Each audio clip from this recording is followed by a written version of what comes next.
different takes on the same old game. Whiteboard, full wall, jargon scribbled like a code roll call. DXP dreams in a browser pane, sticking notes with every play. Welcome to another episode of Matt and Matt, and I think it's our fifth one. Matt Garrepy and Matt McQueeny here, but we were together. We wanted to record, but we ended up doing a whole bunch of live shows that were unrecorded, but the group got the experience. We were just up in New York City together earlier this week at the Boye Company Digital Leaders CMS Experts meeting there at the offices of Vimeo, which was really cool to be there for.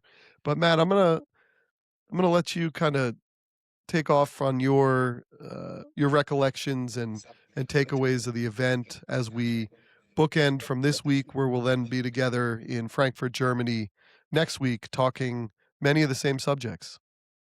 Yeah, man. I'd say long time no see, but we were just hanging out together. I think there was some karaoke in there. I think there might be a couple of videos out there that I don't know that they've gone viral yet, but I believe that they're somewhere behind the curtain.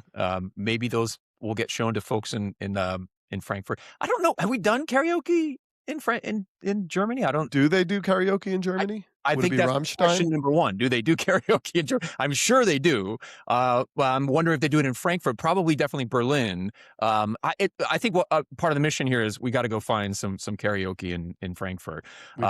Among other things, pretzels, brats, and of course beer. Really looking forward to it. This is the second time we're doing Summit, which is obviously another product inside the Boye Company universe, so to speak. And we've now, I don't know that we talk enough about this, but what we've been developing over the years, and I go back to a decade now with Giannis doing very small events, localized events, but then kind of growing that into multiple events, large scale events throughout the year. And we, attract, oftentimes around 100 or more people to these shindigs. And we have a bigger agenda of content that we cover. But in this New York meeting that we just had, this is, I'll call it more of, in our heritage of doing smaller, more focused events, still having maybe 25, 30 people at an event of this, we'll call it, again, kind of the smaller scale group meetup or digital leader meetup, is pretty much in line what we expect. We might have had just a little bit under that number. But I want to start by saying, I was in New York a month ago. It was miserably still cold. A little was not happy. I was there for a whole week, so it was a lot. And the temperature never got warm enough where we could do what we did this time around, which was a morning run on the High Line. I mean, it was just beautiful. It was 80 degrees the first day. So we had a fantastic trip. And for me, this annual New York trip, which we've been doing for many years now in the beginning of May, is kind of it is the springtime of what we're doing in the CMS community, in the digital leadership community. And it's kind of building on the themes that we established at kickoff. And a lot of that was coming into our conversations at this meeting at Vimeo headquarters. And I think it was interesting. You even observed this, that one of the big topics was AEO, when you and I got up and did we'll call it like our first ever live rendition of Matt on stage. And everybody, we've been doing this. I think everybody in our audience knows that we've been doing this at events or after events as kind of a wrap. But we did it on stage in a kind of impromptu way and just invited people to join into the conversation. And we ended up focusing a lot of time and energy on AEO because we've been talking about it a lot. Your agency has been hyper-focused on it. And we've seen the vendors and the enterprises that I'm talking to are very concerned about it. We keep saying it's elevated or risen to the level of the boardroom, where there's an urgency around it. You described it as being more of a vitamin for SEO versus this is if you don't take this regimen, you could die on the vine, right? This is all about invisibility versus visibility. And what was interesting, to your point, is that there were folks in the room that didn't know what AEO was. So this was a first opportunity for them to hear from us, ask those questions, get educated around it, but then also kind of wrap all the things that we're seeing so far in 2026 evolve. And for me, that includes just kind of monitoring having my ear to the ground, what's happening in our industry and the broader martech stack. It's interesting too that this is the same week that Martech Day took place with Scott Brinker. So we had a little bit of kind of an impromptu delivery from Chad Salmonson of RDA, a digital agency that's in our ecosystem, and he talked about how CMS is growing. I think a little bit of that is category erosion, and we'll talk more about that later. But I want to stay on point here with AEO because I think that's this week what we saw was the the kind of culmination of that happening, stories that I've been covering with HubSpot and Conductor, who was also there, and their recent launches of products that are focused on AI visibility. Just this week as well, I got an email from Clutch, which is a review platform, which was, I think, purchased by G2 and with Gartner Peer Insights, kind of a bigger package deal. Now they kind of own the review category, if you will. But Clutch has I guess a new initiative where they're focused on AI visibility as well. So this is becoming a huge topic, and I want to hand it back to you because your perspective on this as being a sort of a wedge opportunity for agencies to talk to their customers about what AEO means, what the strategies and practices look like, the right way to do it. But I'm curious what you thought being up on stage, you and I talking about this topic, getting a plurality of views from people, a lot of interaction. What did you take away just, from our kind of live discussion around it? I thought having the views was fascinating because we just do this here and we're speaking to each other through a digital platform. It goes to YouTube. People could comment, but it was almost like being on a live YouTube in front of people and then having YouTube commenters.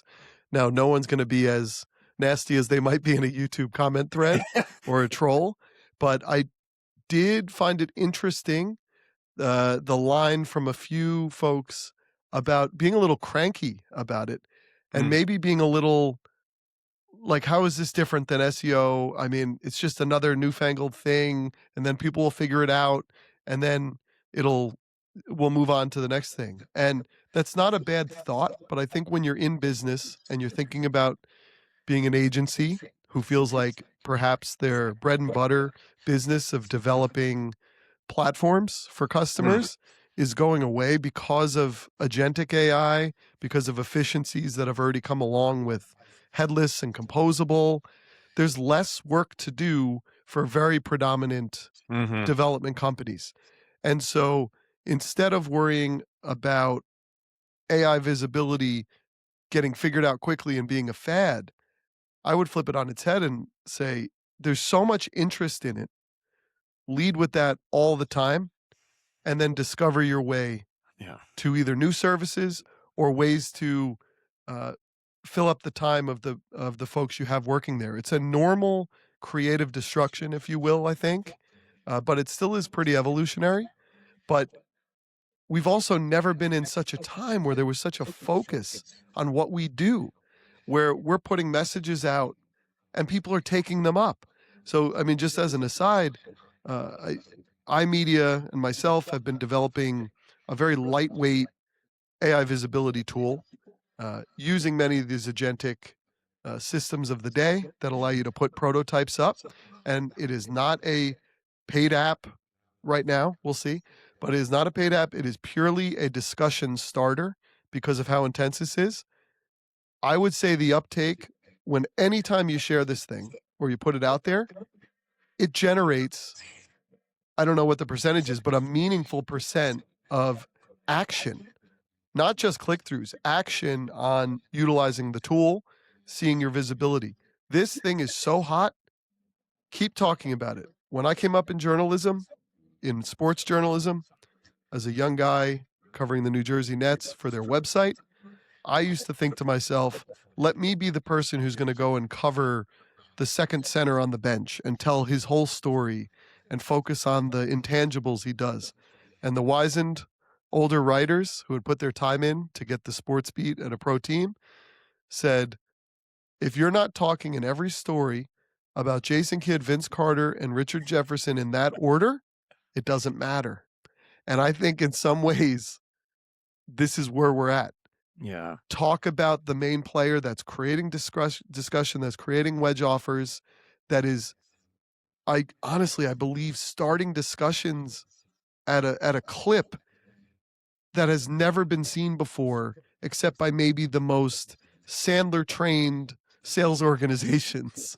So that's an exciting thing for me, is not the Yeah. fear of what it will take away, but the opportunities it feels like it's creating. Yeah, I think there's and I did a little bit of this balancing act with you on stage too, if for no other reason than to stir a little controversy. But I think for me, the pragmatist is saying, all right, and I even said this during our session. I said, there's a part of SEO that has always been the domain of smoke and mirrors, right? There's a part of agency SEO.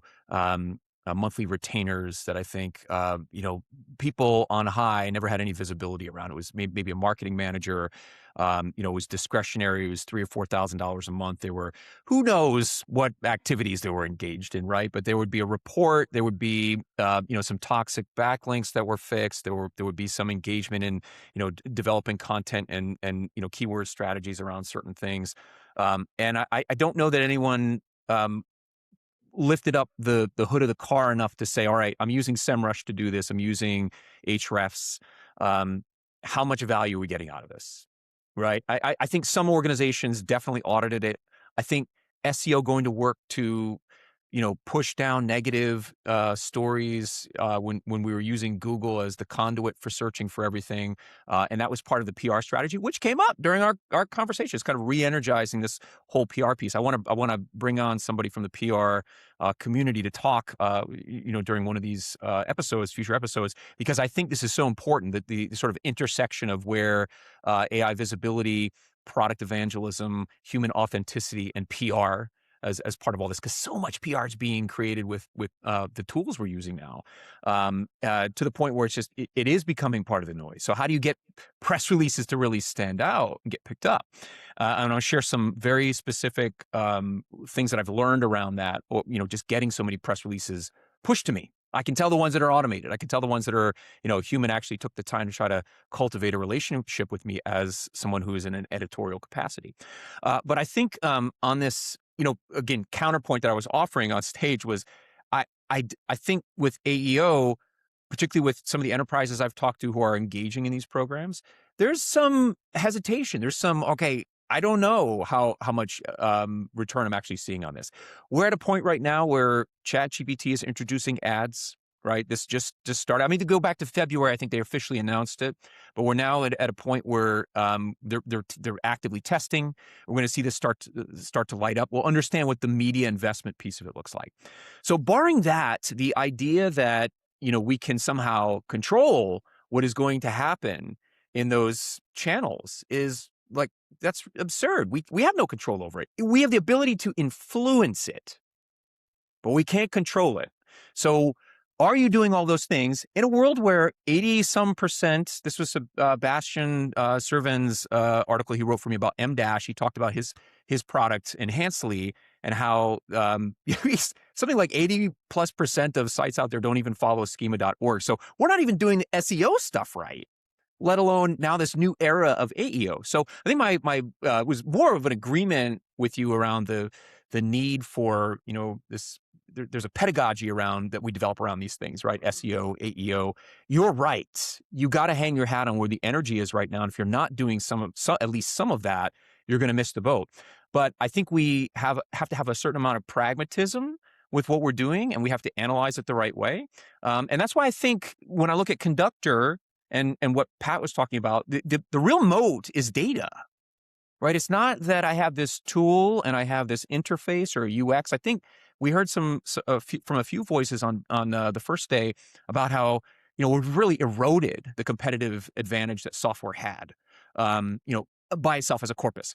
If we think about the data that organizations have built up over time, and that's what Conductor has done, the ability to utilize that data, which is actually powering other tools right now, like Conductor is powering other tools with its data. I think that becomes like a strategic advantage. And I think, we could probably talk about the AEO phenomenon, for the entire 60 minutes we do our show every week. Yeah. I think it's good for us to have this check-in. What we took away from New York was there's still a lot of people, and you said this to me before the call, we're an echo chamber. There's still a lot of people out there that we assume know what we're talking about, but they don't. So we need to be patient guides, Sherpas in all of this, right? And I think that's probably one of the best things that what you're sharing with iMedia and what you guys are doing is creating visibility around the visibility, right? How can we help guide companies in the right direction? We could stay on this forever, Maddie. So I want to move on to. And before we get to the next thing, I'm gonna hand it over to you. But I think we should just do a shout out to Sarah Benkoff, who was our host from Vimeo.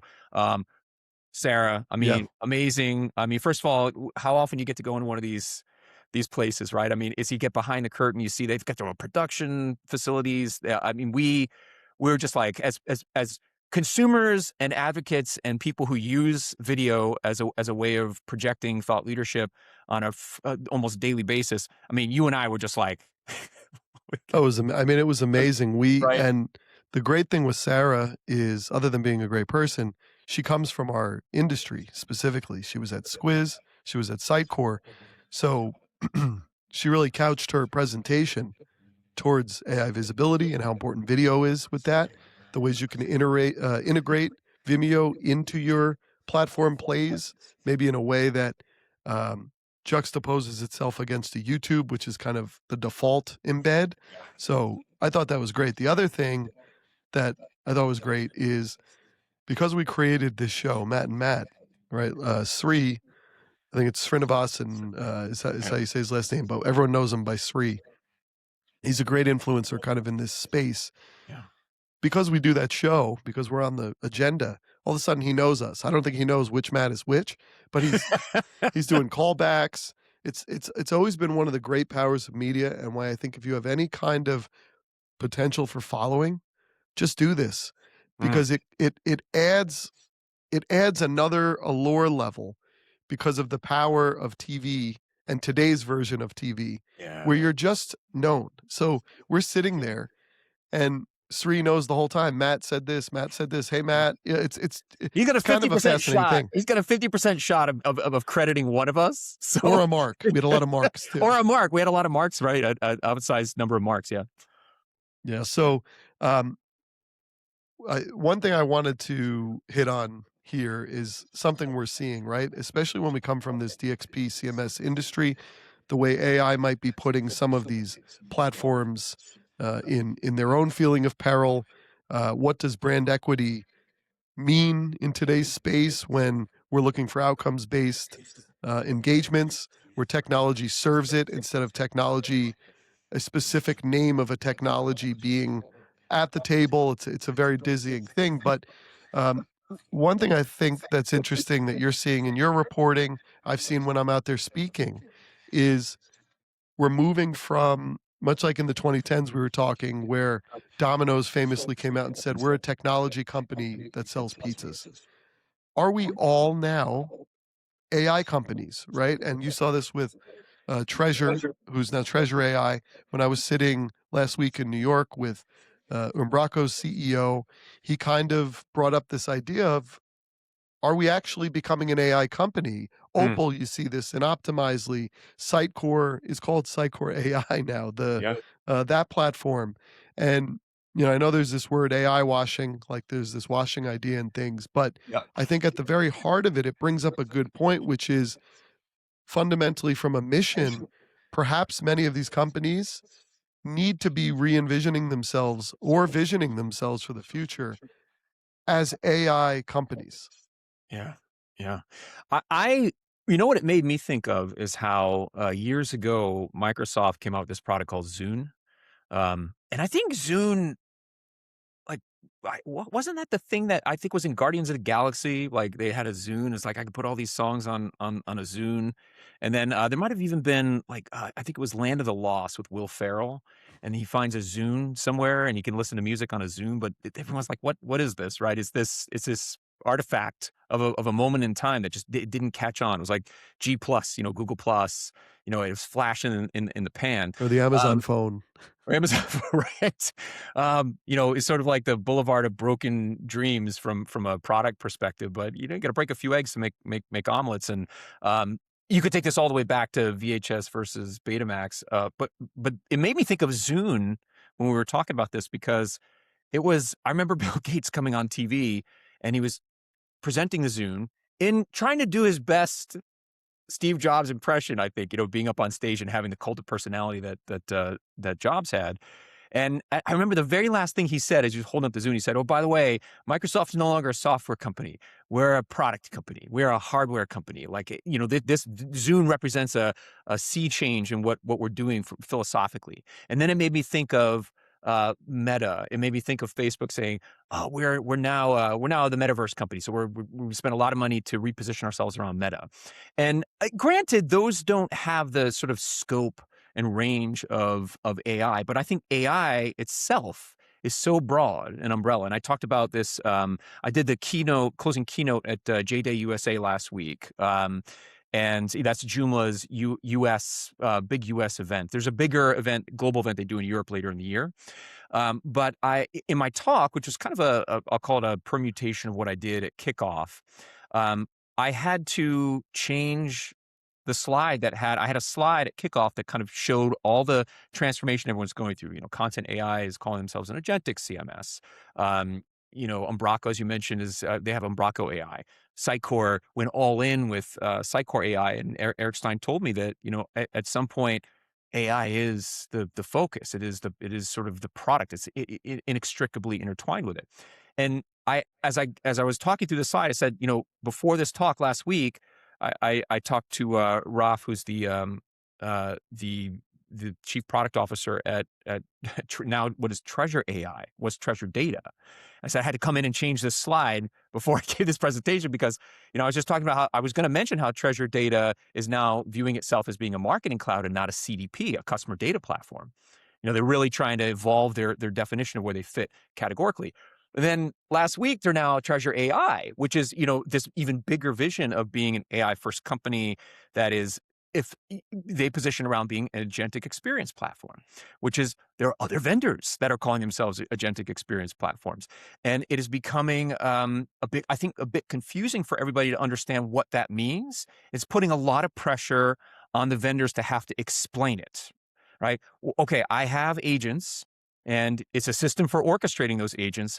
But what can the agents do? What is it that they're capable? What workloads are they capable of taking on? And I think that's going to be the challenge for analysts like myself, or you, and other people in the industry who watch what's going on, to translate that value.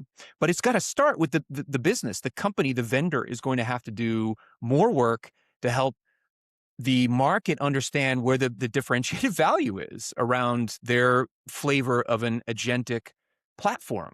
Otherwise, it all starts sounding like it's the same. And I think this gets back to your original point, Matt, that AI washing we're sort of past that.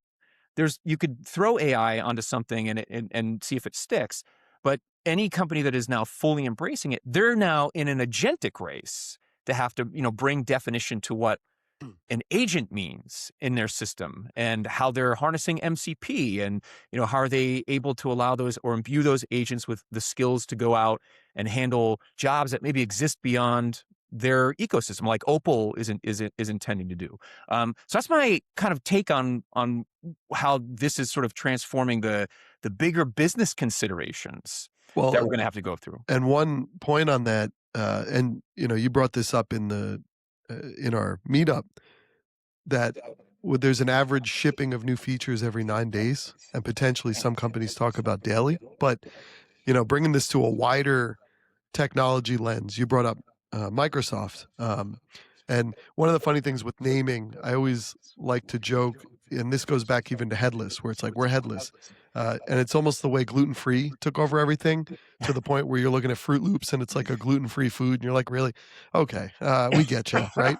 So, but a couple of weeks ago now, right? I mean, there's so much happening that the richest tech company probably in the world, Apple, their CEO stepped aside and they have a new CEO coming in. And Yeah. it made me think about how services and like agencies always want to have a product, and then product companies always want to have services. Yeah. And it's kind of like with Apple, right? You couldn't do any better being a device company, product company. They've probably sold more of their stuff. I mean, from the obvious of the iPhones, right? But all the way to the AirPods are in everybody's ears all the time. Some version of them. They've really owned the ear and they've owned the handheld. But one thing they haven't really owned, and it's up for debate every week, whether it's a good call or a bad call, they haven't figured out AI, I think, at all. Yeah. They tried to There's a kind of lawsuit. halfway it, right? We have Apple Yeah. Intelligence, and it'll be on device. The minute it crosses the threshold where Apple's not useful, it goes to ChatGPT, Yep. but it doesn't work. Now, the device is still great enough that that's not a problem, but they need to figure that out, right? And so Yeah. it was Tim Cook's time. He had one of the all-time runs, especially coming in after the real visionary of our time in the aforementioned Steve Jobs. But they're even in a place where they need to figure out what the disruption Yeah. for themselves are, especially while you have Johnny Ive working on something with OpenAI, the guy who really helped make the iPhone. So it's Yeah. always this give and take between services, product, platform, AI. And it's this weird intersection where even if you're winning, you're afraid of that part that you're not as good at. So you have to fill that. And does that take the attention from winning at the thing you're great at? It's the Yeah. the innovator's dilemma. It truly is. I think it's a great point. We can pause on this for a second because I think it's and dig into a little bit more. I mean, Apple failed at the bigger TV picture, right? So I mean, they have Apple TV as a hardware device for streaming, and they really perfected that. But they had ambitions of owning the whole set, like the smart TV as a channel. But I think that they were again kind of looking beyond what is our sweet spot. And the same happened with their car, with the idea for the car, right? They were sort of chasing the automation of driverless car in the same way that Waymo and others have, and Google. I mean, Google was all in with their driverless program. I think, oh gosh, it's just so complicated because there's a fluidity to all of this, right? And I think of it as all being technology. But within that technology, there are business practices and a clarity around understanding, who do we serve? Who can we own the whole market, or is there an area that we have enduring loyalty around what we build and how we build it? And Apple's AI, I mentioned as you were sort of halfway through your overview that there's a lawsuit now. There's a lawsuit that's happening because Siri is not delivering the AI that people were promised. So, and I don't know all the details around it, but there's impending litigation that's coming from the missed promises of this is what you are buying and it's going to allow you to do these things, but actually it's falling short on that, which makes me think of how we sometimes see the bait and switch happening within technology. Sometimes it's extreme, like Theranos, right, where it's just awful baiting and switching. But then there's also this kind of Silicon Valley mentality that I'm going to sell the dream, and then where there's smoke, there's fire, and hopefully we can get to that endpoint before anybody figures out that we're doing it a different way. And I think there's always going to be that danger when you have a black box around something. The consumer doesn't always understand. They understand the outcome. And I think that's the most important thing is, can we sell on that outcome and deliver it with enough integrity and transparency, all those other things that come into the equation that we're judged on. So I think this is a very important topic around how we view the value of things. And of course, this is now coloring our whole perception of how software fits into the value equation, particularly around that build versus buy question that came up. I talked about that at length during J-Day USA. We talked about it during Matt and Matt at the event in New York. This is, I think, there were agencies in the room who said, look, we're approaching this point where we're able to say we can build this part of it. We don't need to rely on software over here. I've seen this transition happen with CK Editor and other rich text editors out there that are been traditionally part of the architecture of a content management system or components within a DXP. That can now be built more easily, maintained in a better way. So that level of developer tools, I think, is being disrupted in a big way. So there's going to be fallout. There's going to be a readjustment. But I think that also inspires the creators and the builders to go think of different ways to enhance that enduring value. And if you are clear on what you do, you're clear on the meaning that you have to the market, I think that's your doorway, your gateway into whatever that next step is. And and we were talking about this before the call. I'm going to talk about it a little bit in Germany. I think we love to hold on to our tools. I mean, we'll fight to not have to change things, and that sometimes serves us. But I think it's often very detrimental when it comes to how we can sort of build the right relationship with what's next in our technology's journey, because it's always going to be transforming.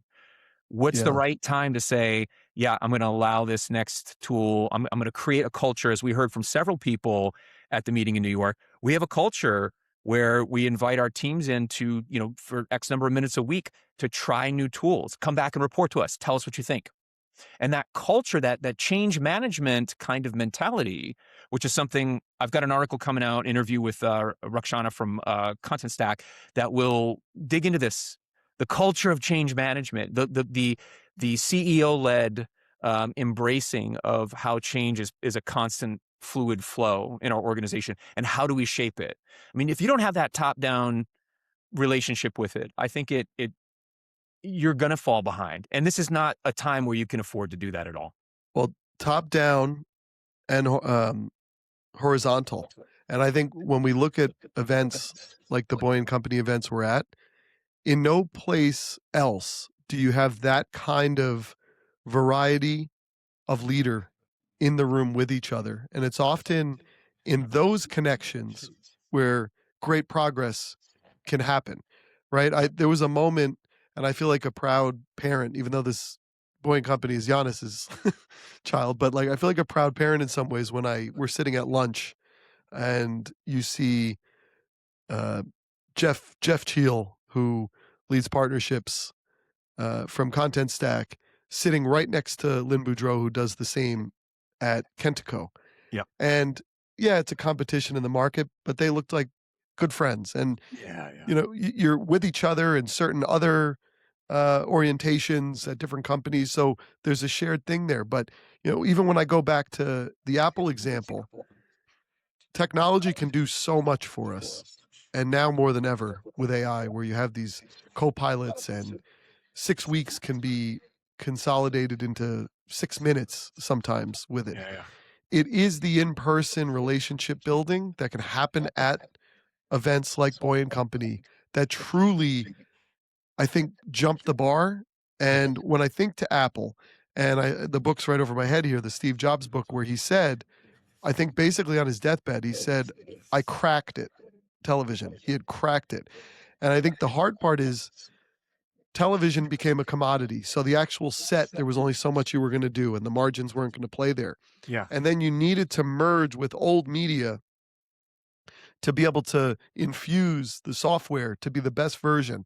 And all that old media has their own agreements and understandings and feeling of place in the world that they don't want to give up. And I think to the story that was told in one of my favorite business books, I believe it was called The Ride of a Lifetime by Bob Iger. So the first time he was going to leave, he had his go off into the sunset book. He did have to come back, but whatever. The book was great though. But one of the big stories was how he basically figured out Disney Plus by going all the way back to a relationship he built with Steve Jobs. There was a lot of animus between Apple and Disney at one point. And Bob Iger knew, with the way that the animation division was flagging at that time at Disney, that he would need something like Pixar. And who happened to be in charge when he was knocked off at Apple the first time of Pixar because he funded it? Steve Jobs. Right. So one of the make goods when Steve Jobs came back into power at Apple Apple needed, in the early days when they had a video iPod, they needed content, just like the TV thing, they were going to need content. Bob Iger knew that a great relationship olive branch would be, let me go to Steve, who has no content, and he has this great idea for portable television. Let me give him our shows. Let me give him our ABC shows to be able to sell on there. And that was a great olive branch that I believe ultimately led and built a relationship to where Disney purchased Pixar. And that is where Steve Jobs made most of his money, was in that purchase of Pixar, which made him the single largest shareholder of Disney, at I think 7%. And so it's a long way of saying the greatest technologists of our time, a lot of their great successes came from human to human relationship interactions that build and don't ask for something every moment or shake down that relationship every moment, but act transformational. Yeah. And I believe even in the book that one of the first people Steve Jobs might have told that he had terminal cancer was Bob Iger.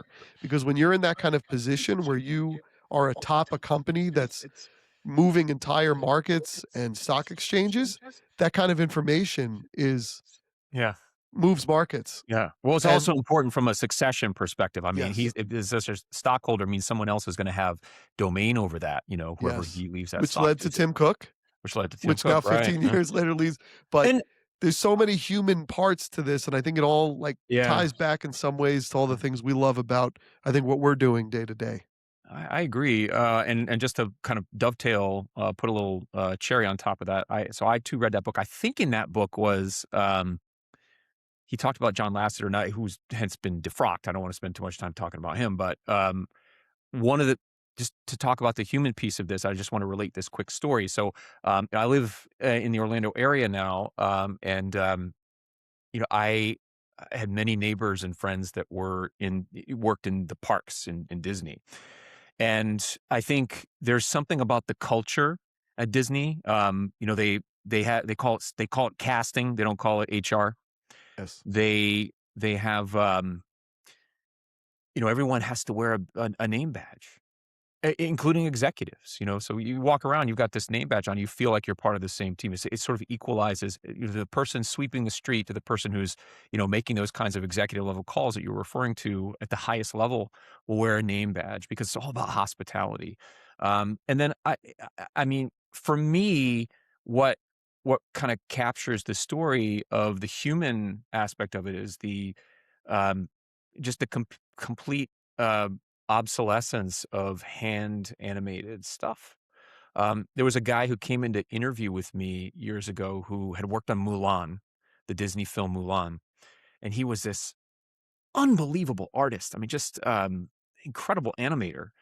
I got to go look up some of my. I used to draw a lot. I got to go look up some of that stuff. But that was one of the things that inspired me, was that he could just do all this stuff by hand. He had a sketchbook he brought in, and he was not able to make the leap to digital. But Disney just completely closed down that department. I mean, there was just no more of this craft work that existed. And I think that loss of that human piece, the only reason why Pixar worked was not because, I think, again, Bob Iger said this in the book, I believe. I mean, it could be another book, but I thought he said this, that a big part of the acquisition was to get Lasseter. Because they understood that there was a storytelling aspect in the same way that Steve Jobs had a vision. Lasseter had a vision for how the brand of the storytelling at Pixar was different from anything else. It was not going to be the domain of Disney Animation. They were going to own the spirit of that. And I think it's a good reminder for everybody that it doesn't matter how much AI we add to anything we're doing. We have to be able to translate the human spirit in this. It's going to be probably exceedingly important. I'll talk about this. I have a few slides on this that I'll show in Germany, and I'll just relate one quick peek at that, which is Porsche did an ad campaign in December around Christmas, and it was all hand animated, right? It could have been the domain of this guy who came in an interview with me. It was done by hand. Now, I think there was some CGI computer stuff in it as well, but it was human artists that created it. Now, you could have watched this ad and thought nothing of it, but because they promoted it as something that had been produced by people, it was elevated from a viral perspective. And I have a couple of snapshots of what people were saying about it, where they're saying, hey, looking forward to seeing more of this non-AI generated stuff, right? So there's so much slop that I think people are now, it's now becoming a badge of honor for a brand to say, we didn't do it that way. We did it, when it comes to the walled garden of creativity, we invested in humans creating it. So I know this is kind of going off on a tangent, but I think it's all related to what we were hearing in this room from people. And just to kind of run down the list, I mean, we had Cooper Hewitt from the Smithsonian ecosystem of museums. Cooper Hewitt is based in New York. Alexa Griffith Winton who came in and talked about like her content universe of design, which I think was really super relevant to people like Hannah Gukoff, who was with ManyOne, based out of Europe. She came to the U.S. to kind of build a New York office and practice and just doing gangbusters. And I love that we had that design presence in the room. I think Sri kind of tuned into it. There was something that kind of captured our imagination around the idea that there's a museum that's dedicated to that craft. Yeah. And then we had Nika from Contentful also kind of brought us back to the AI conversation, but did it through some questions, where she was able to open that up for the group. And I want to give a quick shout out to, on day 2, we had Michelle Savage from PayPal, Katie Del Angel of Disney, right? So we're just talking about Disney. So she came in to talk about her efforts to build a CMS from scratch for a very specific use case. I mean, Disney has lots of CMSs in their ecosystem, but this was a build versus a buy. And there was a very explicit set of reasons for that I think really hold up when it comes to understanding the kind of scale and what it's serving, which is streaming. And how they have a startup-y, she called it startup-y nature to their internal innovation. And that goes right to what I was talking about with the Disney culture. And then we have Mark Starling from MSQ DX, who's been to our events before. He's based out of, I think he's a UK, and he's based in New York. And he talked about change management, which we also touched on as well. And then I'll just wrap it up here that Patrick Kent from Conductor, again, I did an article you can get on CMS Critic about Agent Stack. It's their new product that is all about AI visibility. So we had great representation from across the ecosystem, agencies, enterprise customers, and of course, you and I from the analyst perspective. We're taking this to Frankfurt next week. Obviously, we're going to have a different agenda there. People can find out more about that. We'll put links in the post, but you can find out more about that on Boye Company .com, and it'll give you a detailed breakdown of the agenda and what you can expect. But 2 days of it again, and it's bigger. There's more in terms of the session structure. So we're really looking forward to that. We see everybody there. Let's shift, Matt, for the balance of the time that we have left, to talk a little bit about what we have coming up too.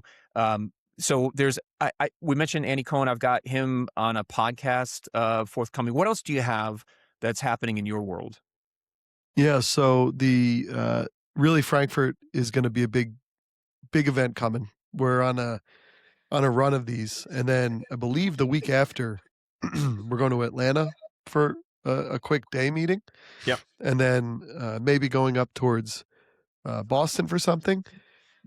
One of the great things, and you have to be open to experience, I don't feel like I'm planning my schedule out more than a month at a time, and it's just getting filled with great events that I can appear at and have a really just phenomenal time of spending it with people, learning, sharing information, getting market insight. I think that helps us tell the stories that are happening out there, because there's nothing better than the beat from the street, right? Like there's nothing better than hearing exactly what's going on, trying to make sense of it on a regular cadence.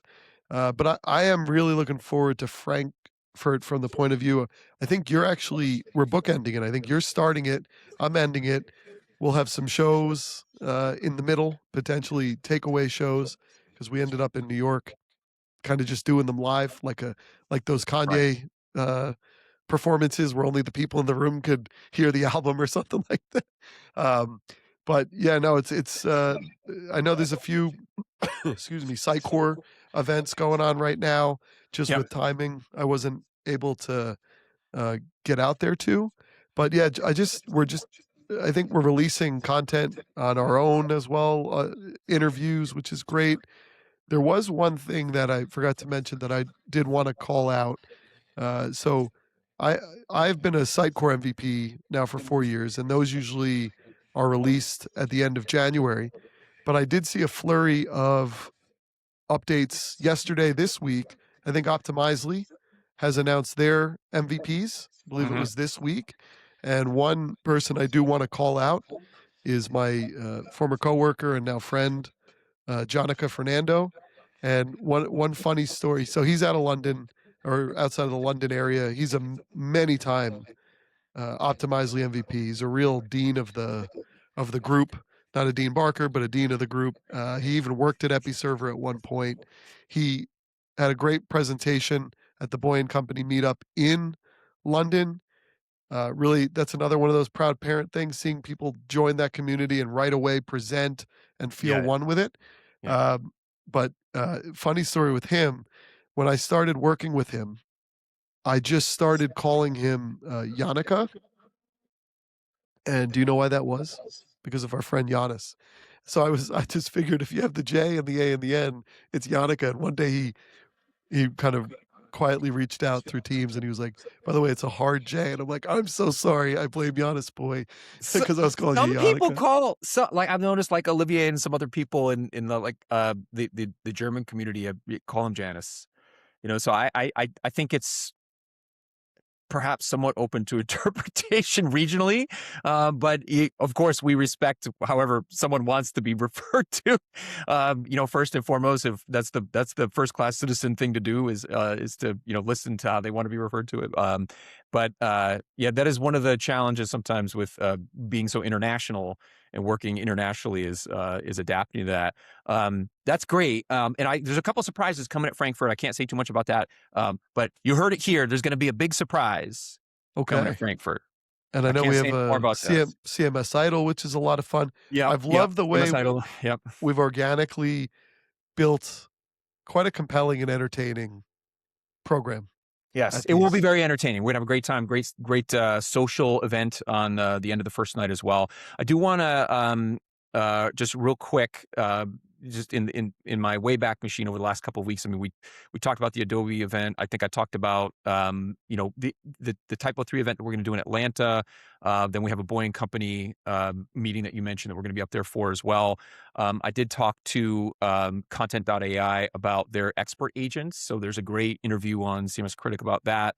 And then there's a little bit of news from Umbraco. There's Geetha Rajan, who has been a contributor on CMS Critic, she's done a few articles for us, and she's an industry watcher. I think what she does that's really interesting is she's able to kind of, through her own proprietary process, vet tools that are truly innovative from a sort of marketability perspective versus just being wrappers for what's happening in AI. And I think she, in this latest article she's written, which talks about how you mentioned earlier, it's a stat I know I've dropped many times, but the sort of new cadence for shipping product is way ahead of what marketing can do with it, right? So if I add a new feature every 9 days, marketing doesn't have enough time to develop a brief, a go-to-market strategy. I've talked to vendors about this. I mean, their marketing concerns are deep and grave because they can't keep up with the rate of innovation. But she's saying how, because of the things we've talked about, vibe coding, which we're now calling, I think, agentic engineering, sort of lifting it out of that morass of what vibe coding sometimes is viewed by people. And there were voices in New York who kind of said, hey, vibe coding gets a bad rap, but it does get a bad rap. And I think for good reason, because we're seeing this glut of software, SaaS software that's being submitted to AppSumo and Product Hunt and the Apple App Store that is not scalable. It's not production worthy. It has exposed API keys and things that are just, from a security perspective, not safe. So Geetha gets into, hey, you can ship all this software really fast, but it doesn't mean you can do it for the enterprise. And that was the thing we talked about in the room is, enterprise worthiness means that you can address the scalability, security, compliance, regulatory types of issues that exist with software. But then it is I think, the responsibility of it, right? Who wants to own the maintenance? Who wants to own the roadmap? We've talked about this on previous episodes. So I think that's a really great article from a contributor. Can And I bring up think one point on that one, actually? yeah, So please do. Yeah. I failed to mention there's been a few interviews I've put out of late.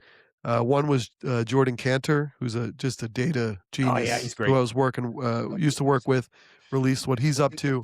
But to your point exactly about features being shipped at just an unprecedented rate, from the buyer point of view, from the customer point of view, I spoke to Graham Jones from Cytiva, who also came to the London meetup at Boye Company and presented. And in that discussion, he brought up that he is in charge of 39 pieces of software that get procured and purchased and used. And then when I spoke to him a couple weeks later, he said, I actually did a bigger accounting. It's actually 50. Now, the interesting thing with products racing to the middle to be everything to everyone, he realized that with that happening, he had 4 dams because different products ended up being different dams. Yeah. And so there's actually a little bit of a risk downside there to becoming everything to sell to the next new customer. But if you're in a customer, you might not even realize that you're racing towards a consolidation that might find you on the wrong side of working with them. Oh man, this is so great. Too bad we're at the end of the hour because we could talk more about this, but I think it plays right. Isn't the product called Rocket Money where you can see how many streamings, like how many subscriptions do I pay for?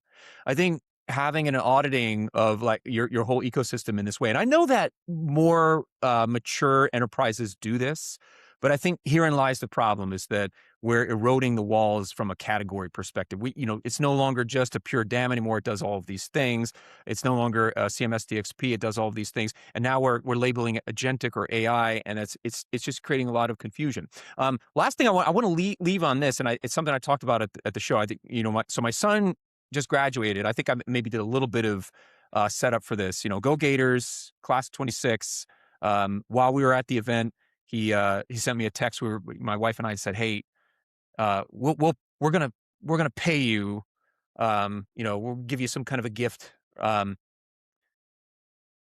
depending on whether you bring home the Magna or the Summa Cum Laude. That might influence the size of the gift." And of course, I was joking, right? I wasn't being serious about it. But before we got on stage in New York, he sent me a text, and it said, "Summa, bitch." So that tells you all you need to know about how much he was banking on. Congratulations. The last one. Biatch. But yeah, thanks, man. Yeah, I know. But it was, I think we're always constantly faced with the end of things or transition point. And for me, it's a reminder that it is about people. We're all facing this together, right? We're all going to go through these experiences where something ends or something transforms or changes, and that's where we're at, right? And and I thread the needle at the beginning of the conversation. I talked about holding on to tools, and sometimes it's difficult for us to let go of things, and I think that's also part of the process here. You're mentioning these tools that we have in our stack that we may need to let go of. We may need to rethink, and that requires people to go through that training process and adopting, and that can be very challenging. It can be very disruptive.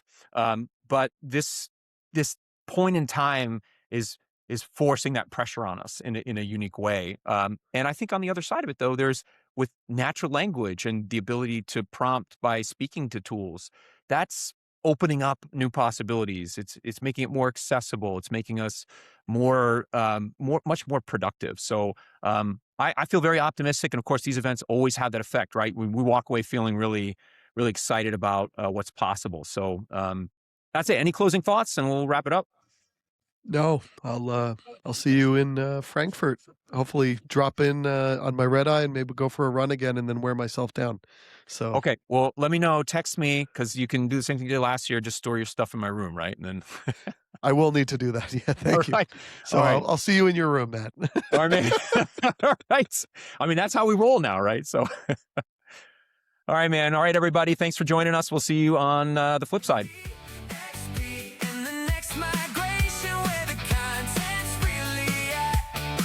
From the giants, challengers, wow, new entrants that matter.